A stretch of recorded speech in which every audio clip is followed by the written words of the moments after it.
அண்ணாமலையோட வெறித்தனம் ஸ்டார்ட் ஆயிடுச்சுல்ல. பாஜகவை பந்தாடும் அண்ணாமலை செய்வதறியாமல் திகைத்து நிற்கும் டெல்லி மேலிடம். மோடி அமித்ஷா அமைதி காப்பது ஏன்? கல்வி தந்தையாக மாறுகிறாரா நயினார் நாகேந்திரன்? புதுவெளியில் போட்டுடைத்த அமைச்சர் செங்கோட்டையன். அதிமுகவின் இரண்டாம் கட்ட தலைவர்களை டம்மியாக்கிய எடப்பாடி. வேலுமணி தரப்பு கடும் கொந்தளிப்பு. தமிழக அரசியல் களத்தில் என்ன நடக்கிறது? வாருங்கள் இந்த வீடியோவில் பார்க்கலாம். அதற்கு முன்பாக நமது சேனலை சப்ஸ்கிரைப் செய்து கொள்ளுங்கள். அன்பு தமிழ் நெஞ்சங்களுக்கு அன்பு வணக்கம்.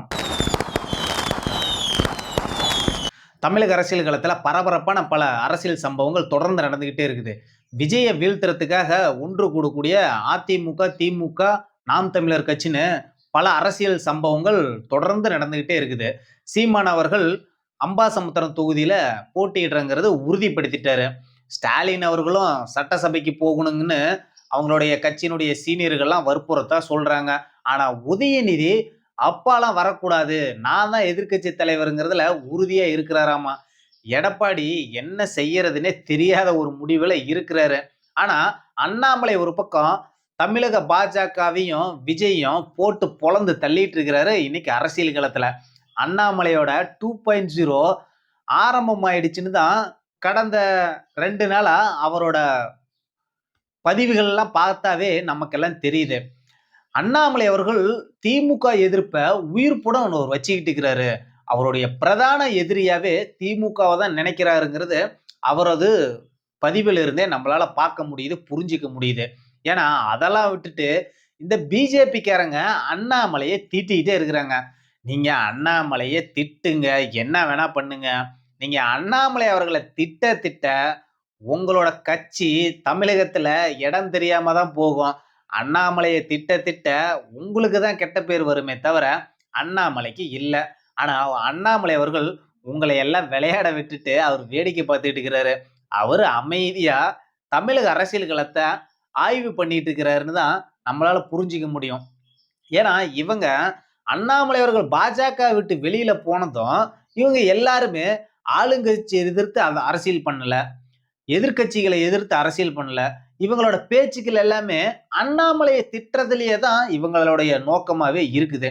ஆனா இவங்க தமிழகத்துல அண்ணாமலை 11% வாங்கி வந்த வாக்கு வங்கிய இன்னைக்கு 3.4% கொண்டு வந்து விட்டுட்டாங்க. இன்னைக்கு ஆளுங்கட்சி அமைச்சர் கூட 11% இருந்த வாக்கு வங்கிய 4%க்கு நயினார் நாகேந்திரன் கொண்டாந்து விட்டுட்டாருன்னு செங்கோட்டையும் பொது வழியிலேயே பேசிட்டு இருக்கிறாரு. இன்னைக்கு இவங்க எல்லாருமே அண்ணாமலைய என்னதான் பேசினாலும் அண்ணாமலை ஸ்மார்ட்டா அவரோட அரசியல்கள், இலக்கு, நோக்கங்கள் எல்லாமே வெளிப்படைய சொல்லிட்டு அடுத்தடுத்த அரசியல் நகர்வுகளை அவரு செஞ்சுக்கிட்டே இருக்கிறாரு. ஆனா இவங்களுடைய இதெல்லாம் அண்ணாமலை அண்ணாமலை அண்ணாமலைன்னு சும்மா அண்ணாமலை வாழை பிடிச்சிக்கிட்டே தொங்கிட்டு இருக்கிறாங்க. இவங்களுக்குன்னு சுய அறிவும் இல்லை, சுய அரசியலும் இவங்களால செய்ய முடியல. இவங்களோட செயல்பாடெல்லாம் பார்த்துதான் டெல்லி மேலிடம் தமிழக பாஜகவை என்ன பண்றதுன்னே தெரியாம அவங்களும் என்ன செய்யறதுன்னே தெரியாம முழிச்சிட்டு இருக்கிறாங்க. இதுல வேற மோடி, அமித்ஷா தமிழக பாஜகவை கண்டுக்கிறதே கிடையாது. தமிழ்நாட்டுல பாஜகங்கிற ஒரு கட்சி இருக்குதுன்னு அவங்க நினைக்கிறது இல்லையாட்டுங்குது. அப்படிதான் இவங்களோட செயல்பாடு எல்லாம் இருக்குது. ஏன்னா இது அவங்களும் பார்த்துக்கிட்டு தான் இருக்கிறாங்க. அமித்ஷா அவர்களே நேரடியா களமிறங்குறதா ஒரு செய்திகள்லாம் வருது. அவர் களம் காண்றதுக்குள்ள பாஜகவோட தொண்டர்கள்லாம் அண்ணாமலை பக்கம் அணி திரண்டுருவாங்கிறது புரியாம இவங்க எல்லாம் ஏதோ பேசிட்டு இருக்கிறாங்க, பண்ணிட்டு இருக்கிறாங்கிறதா உண்மையான விஷயமாவே இன்னைக்கு தமிழக அரசியல் களத்துல நடந்துட்டு இருக்குது. இன்னைக்கு நயினார் நாகேந்திரன் அவர்கள் மருத்துவக் கல்லூரிக்கு விண்ணப்பிச்சாராமா. செங்கோட்டையன் அவர்கள் பத்திரிகையாளர் சந்திப்புல அவர் பேசினாரு. ஆனா நயினார் நாகேந்திரன் என்ன பண்றாரு? அவர் வயசுக்கு தகுந்த மாதிரி பேசணுங்க, நாவை அடக்கி பேசணும் அப்படின்னு தரக்குறைவான விஷயங்களை அவர் பேசுறாரு. ஆனா மருத்துவக் கல்லூரிக்கு நீங்க பதிவு பண்ணுனீங்களா இல்லையாங்கிறது தான் செங்கோட்டையன் அவர்களுடைய கேள்வி. ஆமா பண்ணணும், இப்ப இல்ல அப்படின்னு சொல்லணும். நான் பதிவே பண்ணலைங்கிறது சொல்லணும். அதை விட்டுவிட்டு வயசுக்கு தகுந்த மாதிரி பேசுங்க, அடக்கி வாசிக்கணும். எதுக்கு நயினார் தேவையில்லாத பேசுறாரு? உண்மை வெளியில வந்துருச்சுன்னா திமுகவில் தான் பல கல்வி தந்தைகள் இருக்கிறாங்க. அந்த இடத்த நயினாரை பிடிக்கணும்னு ஆசைப்பட்டுட்டாராட்டங்குது. அதை தான் செங்கோட்டையன் அவர்கள் பொது வெளியில போட்டு உடைச்சிட்டாரு. அவரு பதிவு பண்ணதுக்கு உண்டான ஆதாரம்லாம் இருக்குது. ஏன்னா இன்னைக்கு அவரு பண்ணாம கூட இருக்கலாம், அவங்களோட மனநிலை மாறி இருக்கலாம். ஆனா அவங்க மருத்துவக் கல்லூரிக்கு பதிவு பண்ணது உண்மைதான்னு திரும்பவும் செய்தியாளர் சந்திப்புல செங்கோட்டையன் அவர்கள் பேசுறாரு. அவரு எவ்வளவு அமைதியா, பொருத்தமா பதில சொல்றாரு. ஆக்கப்பூர்வமா பதில் சொல்றது தானே நயினாரோட முறை. அத விட்டுப்புட்டு அவரோட உண்மை வெளியில வந்துருச்சுன்னு அவர் பேசுறாரு. ஏன்னா, இவங்க மது விலக்கெல்லாம் எடுத்து பேசுறாங்க. திருநெல்வேலியில டைம் பாஸ்ன்னு பார் நடத்துறாராமா நயினாரு. அதெல்லாம் இப்படியெல்லாம் ஒரு தொழில் பண்ணிக்கிட்டு, இவரு ஒரு அரசாங்கத்தை எதிர்த்து கேள்வி கேட்கறதுல என்ன நியாயம்? நீங்களே யோசிச்சு பாருங்களேன். ஆனா இன்னைக்கு தான் பாஜக தலைவர் அப்படிதான் இன்னைக்கு இருக்கிறாங்க. பல பாஜக தலைவர்களும் இன்னைக்கு அப்படிதான் இருக்கிறாங்க. இன்னைக்கு விஜய் அவரோட அரசியல் பண்ணிட்டு போயிட்டே இருக்கிறாரு. விஜய எதிர்த்து அத அரசியல் பண்ணி, அந்த இடத்துக்கு ஆப்போசிஷனா வரத்துக்கு உண்டான வழிய பார்க்க முடியல. ஆனா இவங்க அண்ணாமலைய பத்தி பேசிட்டு இருக்கிறாங்க. அண்ணாமலையோட செயல்பாட பார்த்துட்டு தான் இவங்களுக்கெல்லாம் என்ன பண்றதுன்னே தெரியாம இருக்கிறாங்க. டெல்லியும் முழிச்சிட்டு இருக்குதுங்கிறது தான். ஏன்னா அண்ணாமலையால மட்டும்தான் இன்னைக்கு இருக்கிற விஜய் சினிமா இந்த கூட்டத்தை அடக்க முடியும். இந்த ரீல்ஸுக்கு உண்டான ஆட்சிக்கு ஒரு முடிவுரை எழுதுன்னா அது அண்ணாமலையால மட்டும்தான் முடியும்.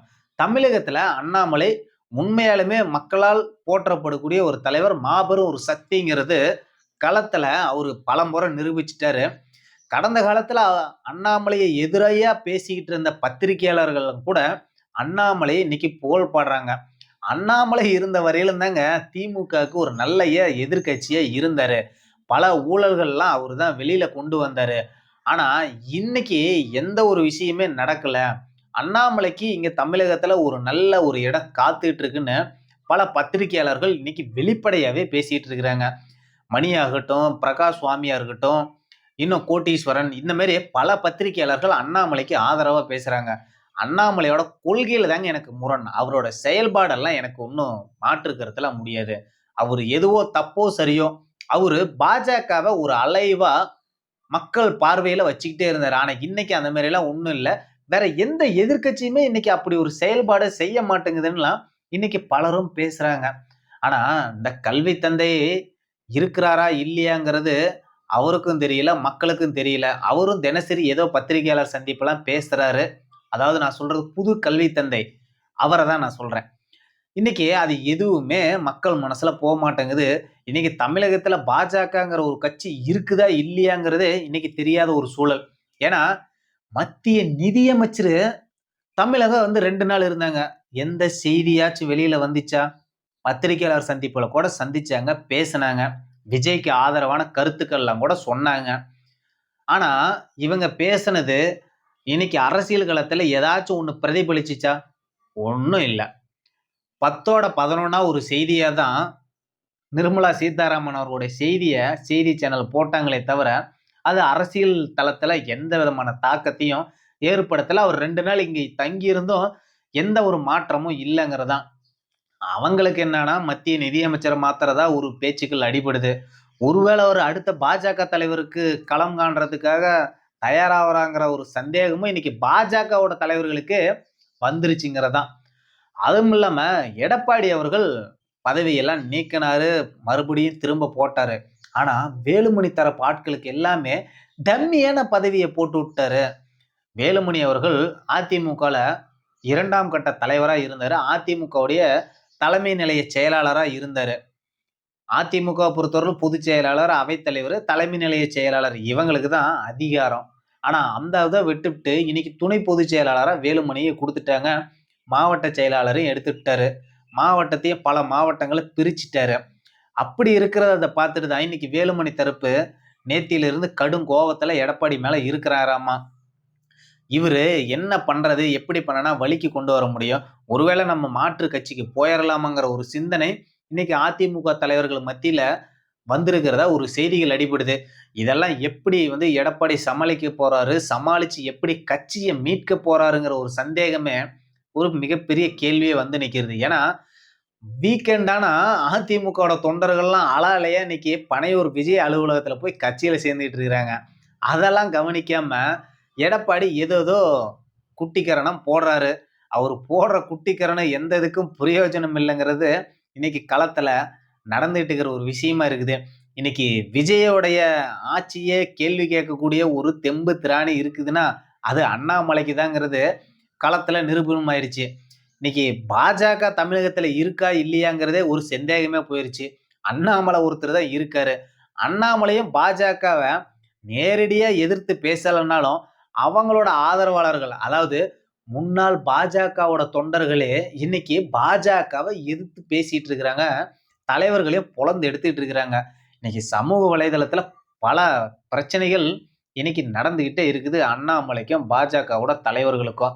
இதெல்லாம் எப்படி அரசியல் களத்துல சமாளிக்க போறாங்க அப்படிங்கிறது பாஜகவோட டெல்லி மேலிடமே முடிவு பண்ணும். இதெல்லாம் மோடியும், அமித்ஷாவும் அமைதியா வேடிக்கை பார்த்துட்டு இருக்கிறாங்க.